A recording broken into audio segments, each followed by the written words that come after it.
বেশি পরিমাণে কথা বলার অর্থ এটা নয় যে আপনি খুব স্মার্ট, খুব বেশি পরিমাণে কথা বলতে পারলেই আপনি স্মার্ট হয়ে যাবেন না।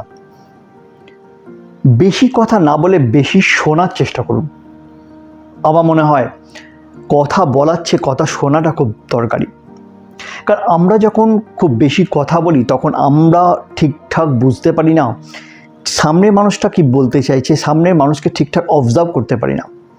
আর দেখবেন যখন আপনি কম কথা বলবেন, বেশি শোনার মতো ধৈর্য রাখবেন, বেশি শুনবেন, তখন আপনি সামনের মানুষটাকে ঠিকঠাকভাবে অবজার্ভ করতে পারবেন। তিনি কি বলতে চাইছেন, তিনি কি চাইছেন, তার মোটিভ কি আপনি ঠিকঠাক বুঝতে পারবেন। আর যদি আপনি নিজের কথাই খুব বেশি বলেন, সামনের মানুষকে কথা বলতে না দেন বা সামনের মানুষের কথা না শোনেন, তাহলে আপনি তার মোটিভও বুঝতে পারবেন না, তিনি কি বলতে চাইছেন সেটাও বুঝতে পারবেন না। আমার মনে হয় আপনি তাকে ঠিকমতো বুঝতে পারবেন না। তাই বেশি কথা না বলে বেশি শোনার মতো ধৈর্য রাখুন, বেশি শোনার মতো অভ্যাস তৈরি করুন।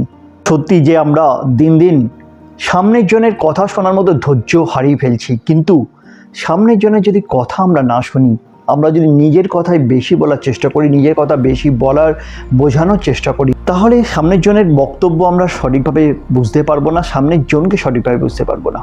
অনেকে মনে করেন হয়তো বেশি কথা বললেই হয়তো সামনের মানুষটিকে ইমপ্রেস করা যায়, সামনের মানুষটিকে ঠিকঠাক নিজেকে প্রেজেন্টেশন করা যায়। এটা ঠিক নয়।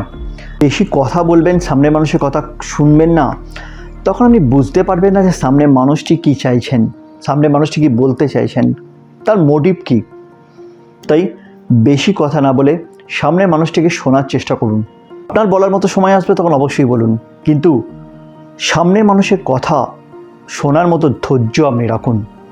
তারপর বুঝে সুঝে কথা বলুন। তাহলে দেখবেন সামনের মানুষটির সঙ্গে আপনার কমিউনিকেশনটা ঠিকঠাক থাকছে, আন্ডারস্ট্যান্ডিং ঠিকঠাক থাকছে, তিনি কি বলতে চাইছেন সেটা আপনি বুঝতে পারছেন এবং আপনার কথাও তিনি ঠিকঠাক বুঝতে পারবেন।